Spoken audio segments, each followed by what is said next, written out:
Ice so thick that it is a consistency of stone, you do not see any obvious means of opening the gate behind the portcullis, except two passages, one to the northeast, one to the southeast. Both are blocked by curtains, so you cannot see what may lie beyond. Treasure chamber.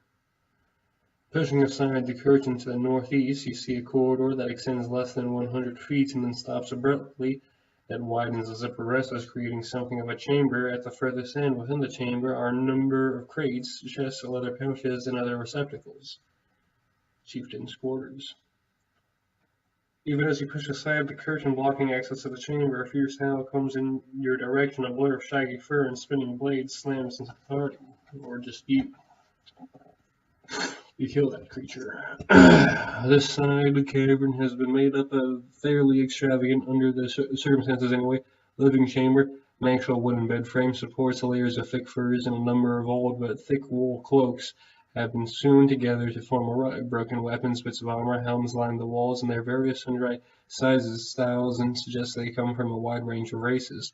A fire pit sits in the center of the room, dug into the compacted earth surrounding by stones, where a small but cheerful fire crackles away within it. The curtain that prevented you from seeing into this chamber from the gate is thick, good both for privacy and for keeping the warmth of the fire from leaching out of the chamber. Well, there's a high-level bugbear here. You fight and kill it, or slay it for XP. Excavation. The great chamber is clearly a natural cavern. The floor is uneven and a little littered with columns and stalagmites. The walls are rough, jagged, and riddled with crevices.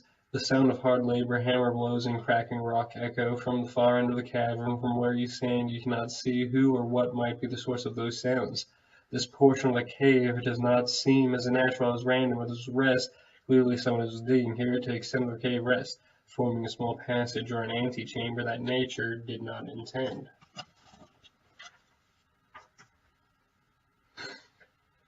Two bugbears, level 6. You kill both of them easily with no challenge. Entryway. This cavern starts wide enough, and even where it is narrow to the east, the corridor remains sufficiently broad to encompass creatures far larger than you. The ice and rock that make up the floor are broken and uneven and should not cause you a great deal of trouble if you pick your way across it carefully, but you would not want to take it at a dead canter.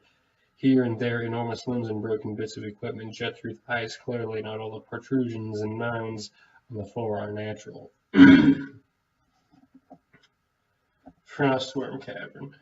The wide passage opens into an enormous cavern of smooth ice as the floor. Numerous passages and sub-caverns continue in all directions, but you have little time to examine any of them. From the center of the room, an enormous worm-like creature with gaping mandibles lunges your direction, sliding across the ice with frightening speed. Frostworm attack. You kill the frostworm. Nest and clutch. The large side of this cavern has a ring of broken ice and rock against the northern wall. The floor shows signs of warping and is not smooth as it is to the south. Within the circle of shards are a number of strange objects. They appear to be ice formations, but their perfect oval shape suggests they may not be natural. Merle. From a distance, the walls in this almost rectangular alcove look just like all those in the surrounding area, rock covered by layers of ice. Upon closer inspection, however, it becomes clear that these walls are not normal. Though it is cracked in many places, solely with age hidden behind thick sheets of ice, you see that a strange mural adorns all three of these walls. Specific details are difficult to distinguish, but you are fairly certain you make out human shapes in various poses and postures. They appear to be prostrating themselves before icons that look like snow-capped mountains. Among the mountains are shapes much larger than the humanoids depicted. These shapes represent white dragons, blue-bearded and white-skinned giants, and other such winter creatures. Abandoned temple. After squeezing through a bottleneck in the corridor, you find yourself in a moderately sized chamber of haphazard and jagged shape. Although they are mostly hidden beneath ice and dirt, you can make out portions of various abstract symbols carved into the floor. They too are jagged, almost sharp, somehow disconcerting to look at for more than a few moments at a time. Near the south end of the chamber stands a rectangular block of stone, perhaps 5 feet long by 2 feet wide by 4 feet high. These stones is obviously not native to the caverns, where the block is clearly made of polished white marble, which you have never come across in the region. Directly behind the marble stands an iron disc the size of a carriage wheel. upon which are carved more abstract symbols, intertwined with draconic forms, heavily burdened human faces and mountain peaks. Mephitelair. This cavern is narrow but high. The ceiling appears to be at least 20 feet from the floor. Numerous ledges and holes bedeck the walls, and several columns of ice and rock rise from the floor to various heights. Mephit Retreat.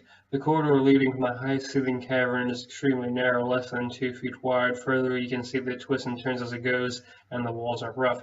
Compared to the other caverns you have seen in the region, this particular cave is tiny, less than 15 feet on each side. The ceiling is only about 7 feet from the floor, making the chamber feel even more cramped. A thin corridor, just as narrow as treacherous as the one that led you here, leads off to the southwest. Lair of the Great Lizard. As you round a bend in the cavern wall, an earth-shaking roar rattles your eardrums, and then the earth literally does shake as an enormous reptilian horror, eyes aglow with hate and skin black as midnight, charges towards you on 2 powerful ledges running beside it as a bearded, white-skinned giant wearing furs and carrying a pair of axes. The gap is in the stone beside you and is almost too wide to be properly called a cavern, and it's really little more than an exceptionally large bend in the wall. Still, it's clear that something has been using the area as a lair. Furs and stones are piled into an enormous circular nest, and a pallet of furs laid out besides it looks almost like a primitive bed for a giant. The entire place smells of reptilian musk. You can only imagine how much worse it would be in a warmer climate. There's a mega raptor here that you fight and kill.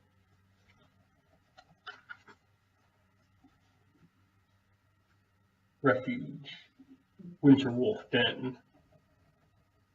Trainer. This broad cavern has a number of niches along the wall, holes in the crevice in the stone. The remains of a large fire pit and camp are left near the wall. From within the crevices, eyes gleaming glare at you.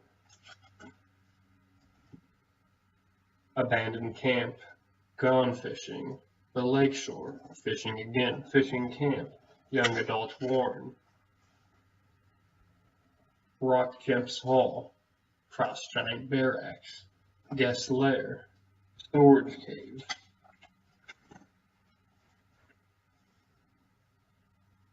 Abandoned Outpost. The Dead. Entry Chamber.